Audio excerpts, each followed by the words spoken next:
أعوذ بالله من الشيطان الرجيم. بسم الله الرحمن الرحيم. يا أيها النبي اتق الله ولا تطع الكافرين والمنافقين إن الله كان عليما حكيما. واتبع ما يوحى إليك من ربك إن الله كان بما تعملون خبيرا. وتوكل على الله وكفى بالله وكيلا. ما جعل الله لرجل من قلبين في جوفه وما جعل أزواجكم اللائي تظاهرون منهن أمهاتكم وما جعل أدعياءكم أبناءكم ذلكم قولكم بأفواهكم والله يقول الحق وهو يهدي السبيل. ادعوهم لآبائهم هو أقسط عند الله فإن لم تعلموا آباءهم فإخوانكم في الدين ومواليكم وليس عليكم جناح فيما أخطأتم به ولكن ما تعمدت قلوبكم وكان الله غفورا رحيما. النبي أولى بالمؤمنين من أنفسهم وأزواجه أمهاتهم وأولو الأرحام بعضهم أولى ببعض في كتاب الله من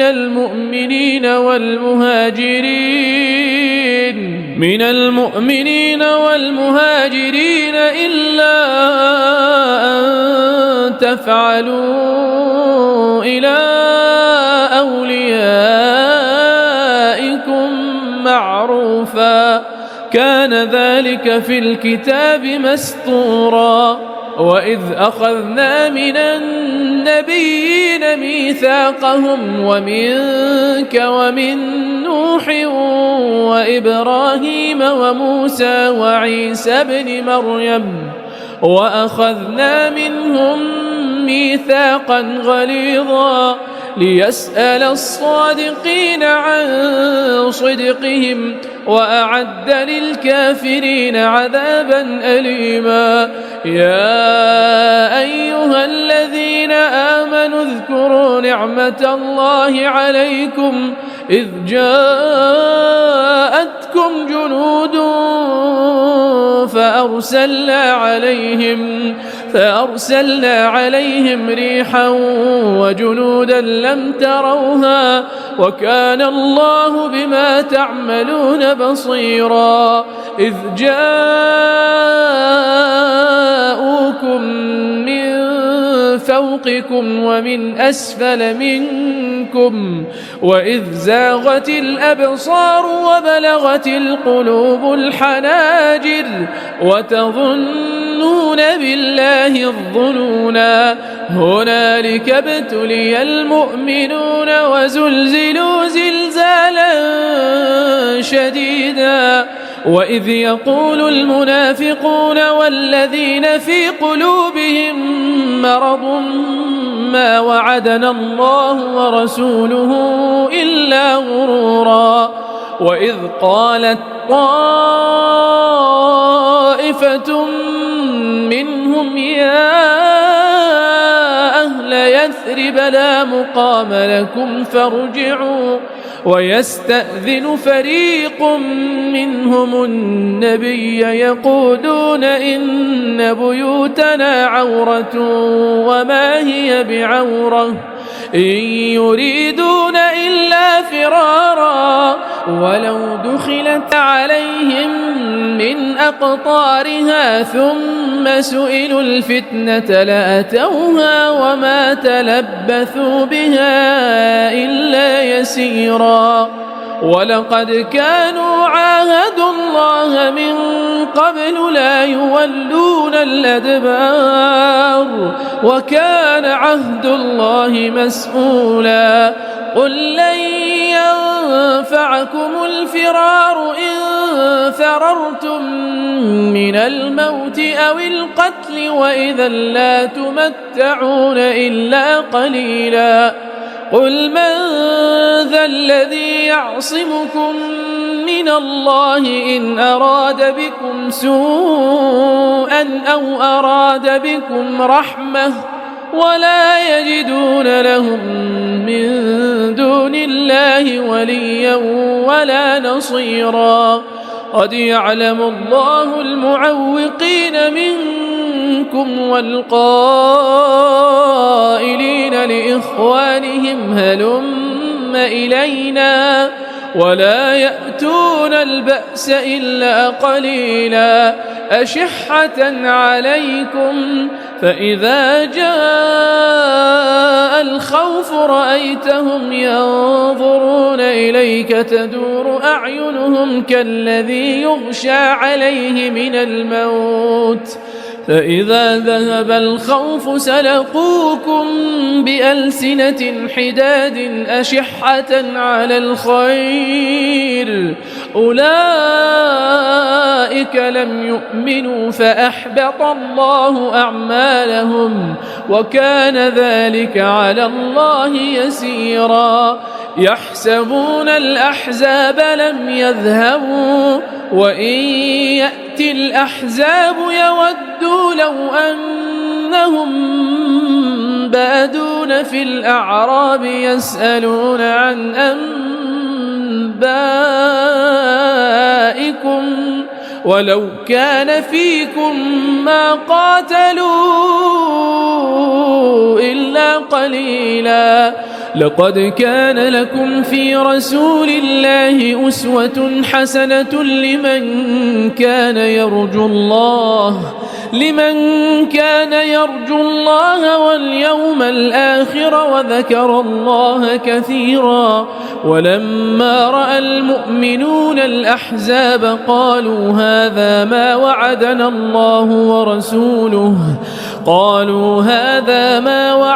الله ورسوله وصدق الله ورسوله وما زادهم إلا إيمانا وتسليما من المؤمنين رجال صدقوا ما عاهدوا الله عليه فمنهم من قضى نحبه ومنهم من ينتظر وما بدلوا تبديلا ليجزي الله الصادقين بصدقهم ويعذب المنافقين إن شاء أو يتوب عليهم إن الله كان غفورا رحيما ورد الله الذين كفروا بغيظهم لم ينالوا خيرا وكفى الله المؤمنين القتال وكان الله قويا عزيزا وأنزل الذين ظاهروهم من أهل الكتاب من صياصيهم وقذف في قلوبهم الرعب فريقا تقتلون وتأسرون فريقا وأورثكم أرضكم وديارهم وأموالهم وأرضا لم تطئوها وكان الله على كل شيء قديرا يا أيها النبي قل لأزواجك إن كنتن تردن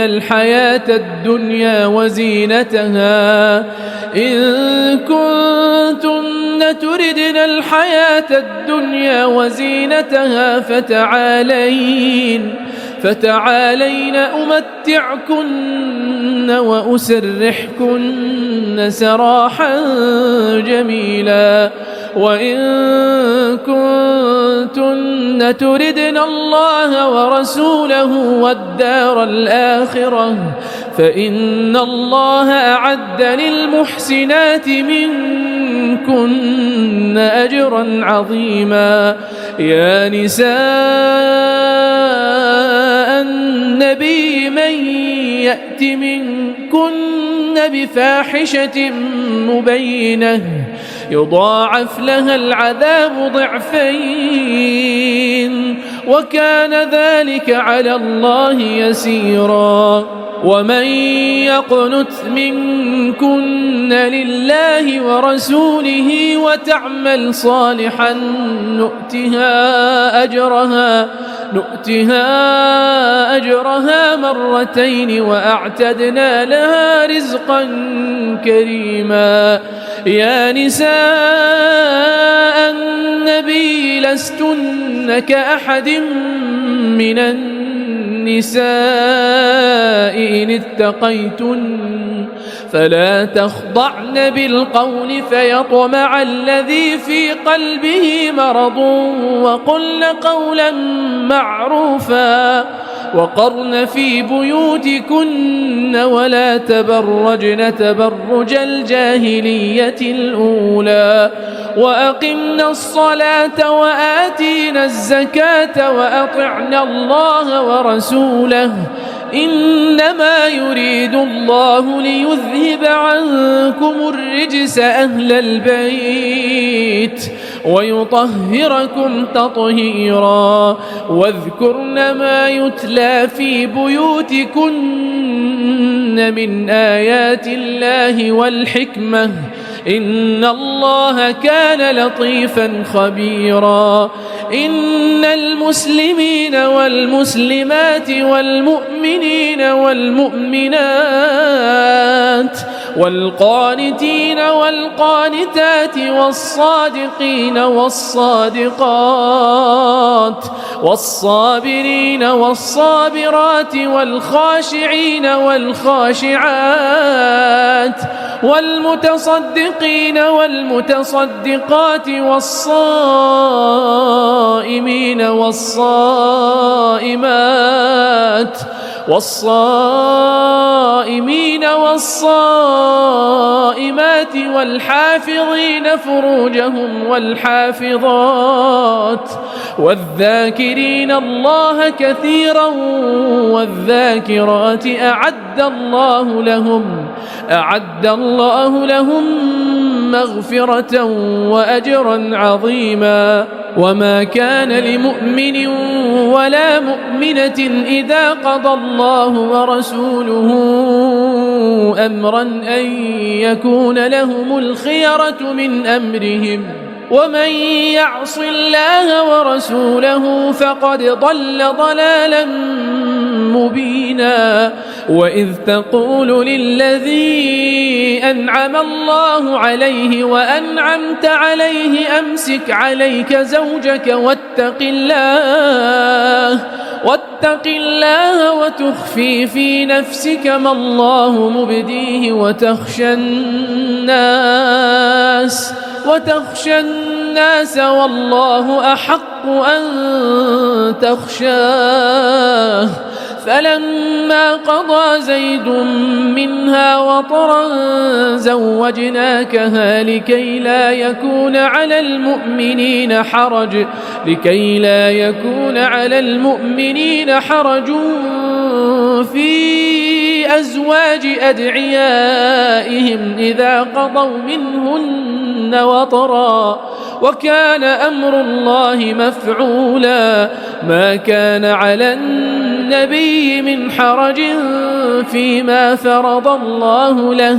سنة الله في الذين خلوا من قبل وكان أمر الله قدرا مقدورا. الذين يبلغون رسالات الله ويخشونه ولا يخشون أحدا إلا الله وكفى بالله حسيبا. ما كان محمد أبا أحد من رجالكم ولكن رسول الله وخاتم النبيين، وكان الله بكل شيء عليما. يا أيها الذين آمنوا اذكروا الله ذكرا كثيرا وسبحوه بكرة وأصيلا. هو الذي يصلي عليكم وملائكته ليخرجكم من الظلمات إلى النور، وكان بالمؤمنين رحيما. تحيتهم يوم يلقونه سلام، وأعد لهم أجرا كريما. يا أيها النبي إنا أرسلناك شاهدا ومبشرا ونذيرا وداعيا إلى الله بإذنه وسراجا منيرا. وبشر المؤمنين بأن لهم من الله فضلا كبيرا. ولا تطع الكافرين والمنافقين ودع أذاهم وتوكل على الله، وكفى بالله وكيلا. يا أيها الذين آمنوا إذا نكحتم المؤمنات ثم طلقتموهن من قبل أن تمسوهن فما لكم عليهن من عدة تعتدونها، فمتعوهن وسرحوهن سراحا جميلا. يا أيها النبي إنا أحللنا لك أزواجك اللاتي آتيت أجورهن وما ملكت يمينك مما أفاء الله عليك، وبنات عمك وبنات عماتك وبنات خالك وبنات خالاتك اللاتي هاجرن معك، وامرأة مؤمنة إن وهبت نفسها للنبي إن أراد النبي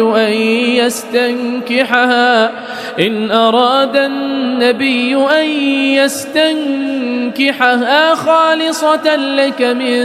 دون المؤمنين. قد علمنا ما فرضنا عليهم في أزواجهم وما ملكت أيمانهم لكي لا يكون عليك حرج، وكان الله غفورا رحيما. ترجي من تشاء منهن وتؤوي إليك من تشاء، ومن ابتغيت ممن عزلت فلا جناح عليك، ذلك أدنى أن تقر أعينهن ولا يحزن ويرضين بما آتيتهن كلهن، والله يعلم ما في قلوبكم، وكان الله عليما حليما. لا يحل لك النساء من بعد ولا أن تبدل بهن من أزواج ولو أعجبك حسنهن إلا ما ملكت يمينك، وكان الله على كل شيء رقيبا. يا أيها الذين آمنوا لا تدخلوا بيوت النبي إلا أن يؤذن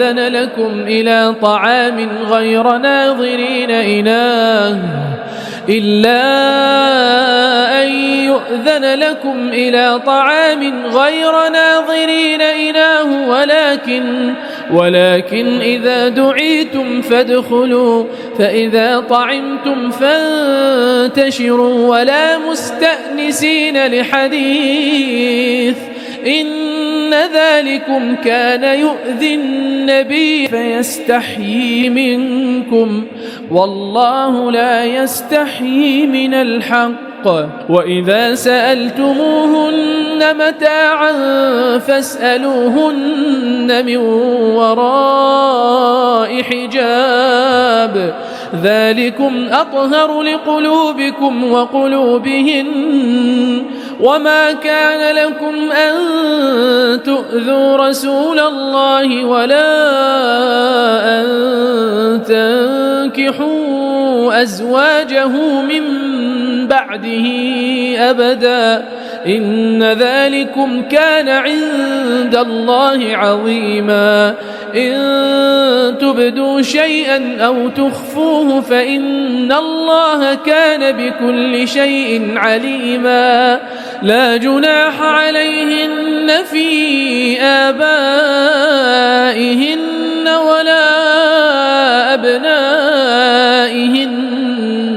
ولا أبنائهن ولا إخوانهن ولا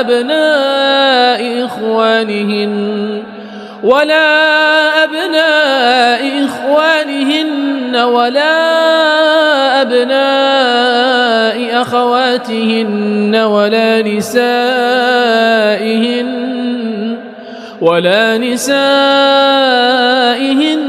ولا ما ملكت أيمانهن واتقين الله إن الله كان على كل شيء شهيدا إن الله وملائكته يصلون على النبي يا أيها الذين آمنوا صلوا عليه وسلموا تسليما إن الذين يؤذون الله ورسوله لعنهم الله في الدنيا والآخرة وأعد لهم عذابا مهينا والذين يؤذون المؤمنين والمؤمنات بغير ما اكتسبوا فقد احتملوا بهتانا وإثما مبينا يا أيها النبي قل لأزواجك وبناتك ونساء المؤمنين يدنين عليهن من جلابيبهن ذلك أدنى أن يعرفن فلا يؤذين وكان الله غفورا رحيما لئن لم ينته المنافقون والذين في قلوبهم مرض والمرجفون في المدينة لنغرينك بهم ثم لا يجاورونك فيها إلا قليلا ملعونين أينما ثقفوا أخذوا وقتلوا تقتيلا سنة الله في الذين خلوا من قبل ولن تجد لسنة الله تبديلا يسألك الناس عن الساعة قل إنما علمها عند الله وما يدريك لعل الساعة تكون قريبا إن الله لعن الكافرين وأعد لهم سعيرا خالدين فيها أبدا لا يجدون وليا ولا نصيرا يوم تقلب وجوههم في النار يقولون يا ليتنا أطعنا الله وأطعنا الرسولا وقالوا ربنا إنا أطعنا سادتنا وكبراءنا